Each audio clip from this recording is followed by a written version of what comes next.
Después de las caídas por miedo e incertidumbre que vivimos durante la jornada de ayer, hoy iniciamos una nueva semana, la cual será importante para ver el recorrido real que tienen los movimientos bajistas que hemos visto. Y en este vídeo haré un análisis general del mercado de las criptomonedas, tratando cómo se ha estado comportando hasta ahora y qué podemos esperar durante las siguientes semanas y meses. Ya avisé durante el vídeo de ayer que el hecho de ver un recorrido bajista que se estaba extendiendo por encima del 10% durante 12 días aproximadamente, el hecho de estar rompiendo con contundencia una zona de soporte importante, de hecho más o menos desde los mínimos del soporte hasta los mínimos de la ruptura, fue una caída del 3,15%, no implicaba que teníamos que caer en el pánico o en el miedo, simplemente porque cuando algo es importante o cuando el efecto de que ocurra algo es importante, como por ejemplo romper un soporte es importante porque conlleva a consecuencias más bajistas, pues como más importantes son esas consecuencias, más importante es la zona de soporte, con lo cual más resistente tiende a ser. Y en este caso, el día de ayer, pues después de formar una caída del 3 y pico por ciento por debajo del soporte, desde los mínimos hasta el cierre de la jornada de ayer, subimos un 2,74%. Bueno, del mismo modo que ayer comentaba, oye, tranquilidad, no estamos aún ni cerrando por debajo de la zona de soporte, ni mucho menos, quedan 10 horas para el cierre, etcétera, etcétera. Hoy, habiendo visto esto, comento lo mismo. Aunque ayer el cierre fuera positivo en cuanto al tipo de vela, tenemos que esperar a ver cómo reaccionamos en la jornada de hoy, porque ni ayer teníamos que entrar en el pánico de que ya estábamos rompiendo el soporte, ni hoy tenemos que entrar en la euforia de que ya hemos dejado la ruptura del soporte atrás. Es cierto que la vela es muy positiva y pese a que la ruptura sea finalmente por debajo del soporte, tenemos que ver el cómo. El cómo es a través de una vela tipo low test, medio doji, bueno, es una mezcla de varias cosas, ¿no? El punto es que tiene un cuerpo muy pequeño, ya no solo en relación con la sombra superior, sino también con la sombra inferior. Cuando tenemos una vela con más sombras que cuerpo, ¿qué podemos detectar? Incertidumbre, falta de consenso. ¿Por qué? Pues porque las sombras indican lucha entre bajistas y alcistas. Aquí claramente no hay ningún tipo de indecisión. Aquí no hay ningún tipo de indecisión. O aquí, o aquí, o aquí. Sí que es verdad que en los momentos en los cuales empezamos a ver mucha sombra, sí que hay indecisión, porque gran parte de la jornada la han ganado los alcistas, gran parte la han ganado los bajistas, y al final queda un poco en tierra de nadie. Entonces, esto a efectos de ruptura es positivo. ¿Por qué? Porque estamos viendo que independientemente de que mucha gente ha pusheado el precio hacia abajo, se ha absorbido bien ese volumen y esa intención vendedora. ¿A través de qué? A través de compras. Y esto ha permitido que Bitcoin, independientemente de cerrar por debajo del nivel de soporte, técnicamente hablando, objetivamente hablando, no cierre a través de una vela realmente bajista. Esto lo hemos comentado decenas de veces en rupturas alcistas. Bitcoin intentando romper al alza y yo diciendo, oye, sí, está rompiendo. Para Twitter queda muy bien, nuevos máximos históricos y tal. Pero fijaros en el cómo está rompiendo esta vela. Es una vela de desaceleración, de falta de fuerza, de tal. Pues en este caso, lo mismo. El punto es que, si os acordáis, cuando hablábamos de esta zona de rango, de este movimiento horizontal que teníamos aquí, ¿qué es lo que comentábamos? Comentábamos que en el momento en el cual tú marcas una zona, por ejemplo, hubo un tiempo que el nivel de soporte pues era más o menos esta zona de aquí, ¿no? Este nivel de los 60.200 aproximadamente. Cuando tú marcas una zona, entiendes que por debajo de esa zona está lleno de órdenes. ¿Por qué? Pues porque la gente entra aquí en largo y ponen stop loss por debajo. Viene por aquí y ponen stop loss por debajo. Viene por aquí y ponen stop loss por debajo. Perfecto. Cuando tú rompes ese nivel, como por ejemplo ocurre aquí, ¿qué es lo que ocurre? Que todas esas órdenes te las ventilas. Si tienes la capacidad y la fuerza como para absorber todas esas órdenes vendedoras y evitar que el precio siga cayendo a través de órdenes compradoras, pues el precio se puede llegar a levantar. Perfecto. Ahora bien, a la que el precio vuelva a pasar por allí, ya no tienes esa ventaja. Con lo cual es más probable que las caídas sean mayores. Y es literalmente lo que estuvimos viendo, tanto aquí como aquí, que cada vez la caída era más grande. Y realmente porque luego formamos doble suelo y nos levantamos. Pero si el precio hubiera pasado por aquí, la caída hubiera sido más grande en comparativa a esta caída de aquí o a esta caída de aquí. Pues en este caso es lo mismo. Ya hemos ventilado todas esas órdenes, se han compensado con absorción compradora, hablando en plata. Si el precio vuelve a pasar por aquí, ya no van a estar esas órdenes, con lo cual el movimiento será más punzante de aquí a donde llegue que de aquí a la anterior zona de órdenes de soporte. No sé si me estoy explicando correctamente. Pero bueno, independientemente de esto, a lo que quiero ir es al hacer hincapié que ni ayer estábamos tan mal, ni hoy estamos tan bien. Obviamente tenemos que ir día a día, semana a semana, para ir viendo cómo se forman estos cierres. En términos de 4 horas, pues bueno, tenemos una falta de contundencia evidente. Hubo una única vela bajista, una desaceleración y un giro. Yo entiendo que esta estructura o una vela bajista que genere el pánico o el caos no es suficiente como para entender que pueda haber continuidad a este movimiento, al menos en el más corto plazo, independientemente de, como digo, las estructuras diarias y todo lo que venimos comentando desde hace tiempo. Pero para que se formen todas esas estructuras que venimos comentando desde hace tiempo, tenemos que romper, cerrar y confirmar por debajo de la zona de soporte, algo que de momento no ha ocurrido. Lo que sí que ha ocurrido es ver de nuevo, y ahora venimos a tratar aquí varias métricas interesantes, ver de nuevo una dominancia de Bitcoin rompiendo nuevos máximos.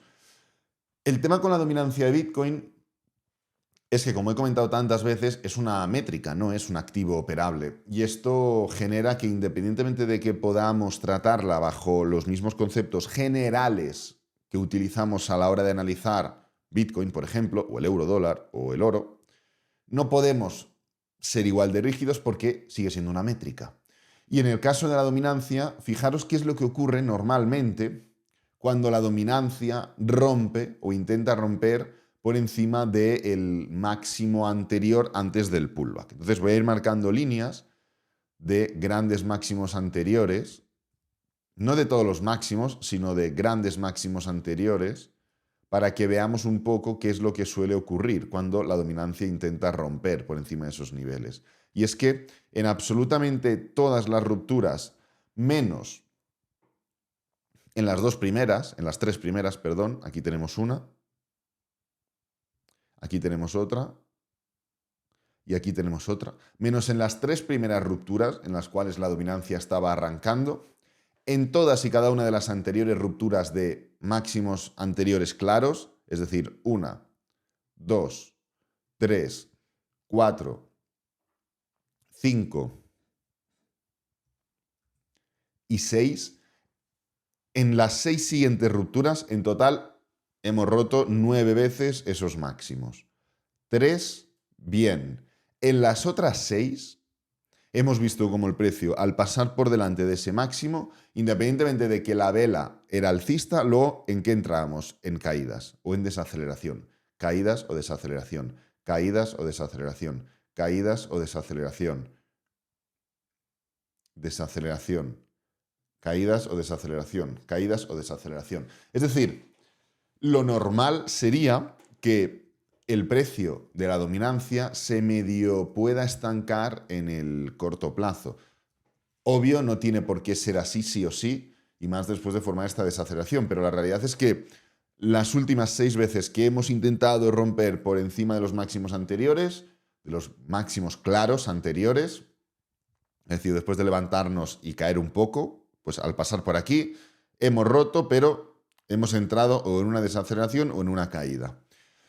Lo único que me hace dudar respecto a esto, que en cuanto a probabilidades es evidente, oye, ¿la probabilidad cuál es? Que la dominancia se estanque durante unas semanas. Es así. No porque yo lo quiera, a mí me da igual, sino porque así es como ha ocurrido. Lo más normal es que ahora veamos un movimiento horizontal de la dominancia.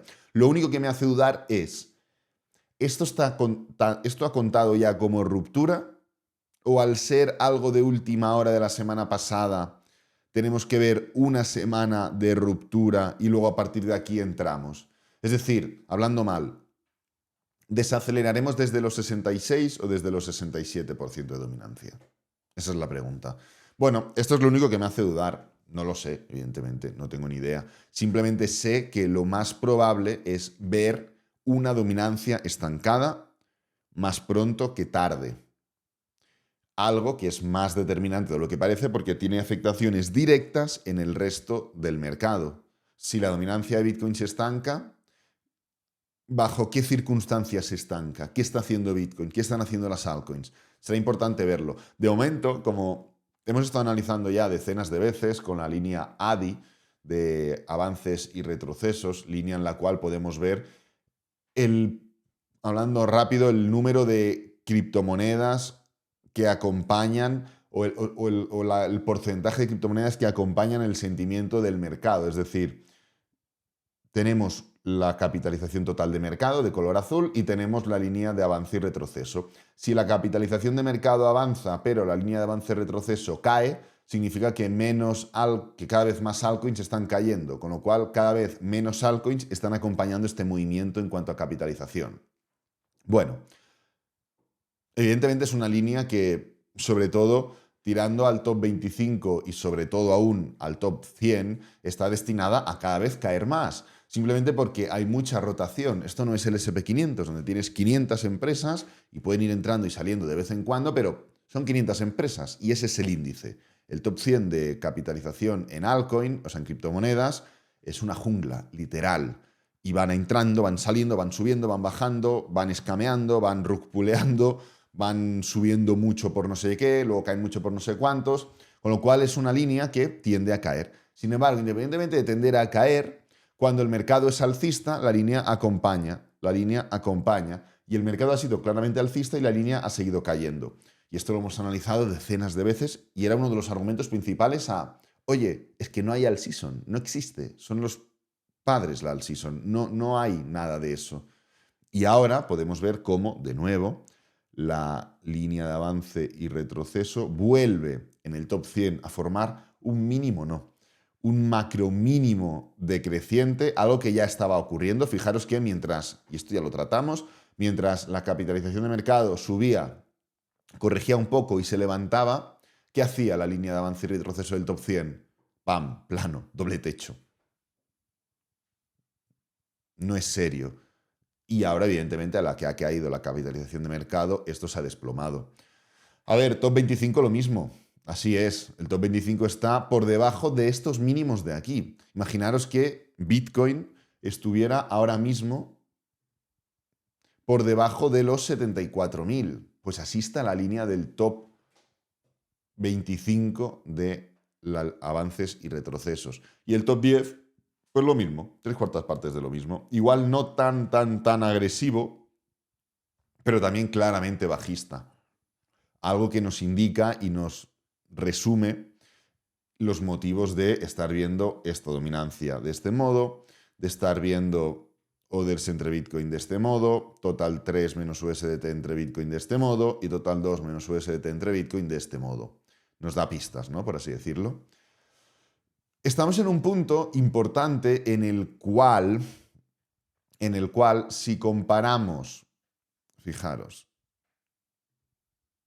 si comparamos Ethereum Bitcoin y vemos cómo se ha comportado Ethereum Bitcoin año tras año, estamos muy similares a lo que ocurrió en el año 2023 y 2024, que por cierto no fue demasiado positivo para Ethereum Bitcoin.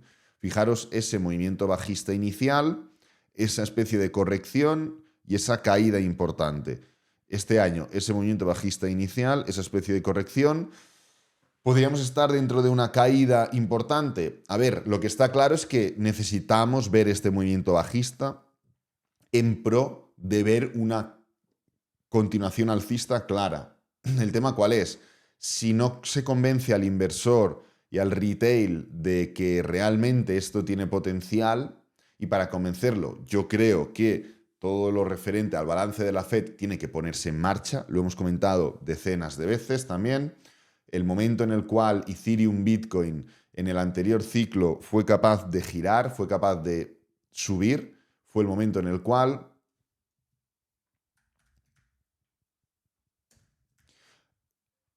A ver. Fue el momento en el cual, aquí lo tenemos, la Fed empezó a incrementar su balance. Aquí tenemos la línea naranja. Cuando la Fed empezó a incrementar su balance, esto empezó a cambiar. Impulso, pullback y continuación. Bueno, ahora mismo la Fed sigue quitándose activos de encima, por eso esta línea sigue cayendo. Pues yo creo que la forma de convencer a la gente es a través de eso. Pero bueno, tenemos tiempo aún para que ocurra. El punto es que Ethereum Bitcoin es literalmente lo mismo que 2023-2024. Pero no solo eso. Cardano Bitcoin es literalmente lo mismo que 2023-2024. Pam, pam, pam. ¿Podríamos esperar ahora, como ocurrió en 2023 y 2024, un movimiento impulsivo? Sí. ¿Podría encajar incluso ese movimiento impulsivo con la desaceleración de la dominancia? También. No es que empiece hoy o que empiece mañana. Podríamos esperarlo sin ningún tipo de problema durante las próximas semanas. Está bien, te lo compro, pero eso no quita nada. Lo único que, en mi opinión, salva un poco el pastel es lo siguiente, y es que Bitcoin no está, no sé si lo salva o es peor aún, pero que Bitcoin no está comportándose igual de bien que en 2023 y 2024. 2023 y 2024 fueron 2 años que rápidamente iniciaron de forma alcista, entraron en una estructura horizontal y rápidamente continuaron con fuerza. 2025 ha empezado rápidamente para abajo, se ha levantado un poco hasta los máximos anteriores y ahora está medio horizontal. No está siendo el mismo tipo de comportamiento. Esto es lo único que de alguna forma podría llegar a salvar la situación. Porque si nos vamos, por ejemplo, a activos tradicionales, como el SP500, y ponemos, a ver qué carga, porque el SP500 ya tiene más años, y ponemos los años post elecciones en Estados Unidos, por ejemplo, el 73, por ejemplo, el 77, por ejemplo, el 81, por ejemplo, el 2001, donde lo tenemos aquí, y lo comparamos con lo de ahora, es similar.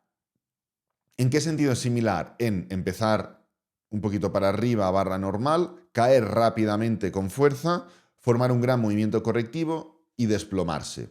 El SP500 está igual. ¿Diferencias? Hombre, hay diferencias evidentes. Pues el pullback de este año notoriamente es mayor que los pullbacks anteriores. Fijaros, en cuanto a ROI, estamos ya por encima. Es decir, este año en el SP500 está siendo positivo ya, desde que empezamos. Y no solo en cuanto a ROI, sino en cuanto a proporcionalidad. El movimiento correctivo está siendo claramente desproporcional al impulso. Y en ninguno de los movimientos correctivos del 1973, 77, 81 o 2001, ni tuvimos un ROI positivo ni fuimos desproporcionales. Pero, bueno, la realidad es que estamos viendo una estructura clara de desaceleración. Ya comentamos, chicos, está mandando Donald Trump. En el primer y anterior mandato de Donald Trump, lo que vivimos fue constantes idas y venidas, idas y venidas, idas y venidas, idas y venidas. Y así fue constantemente. Y aún así le pilló también lo que vivimos en el año 2020.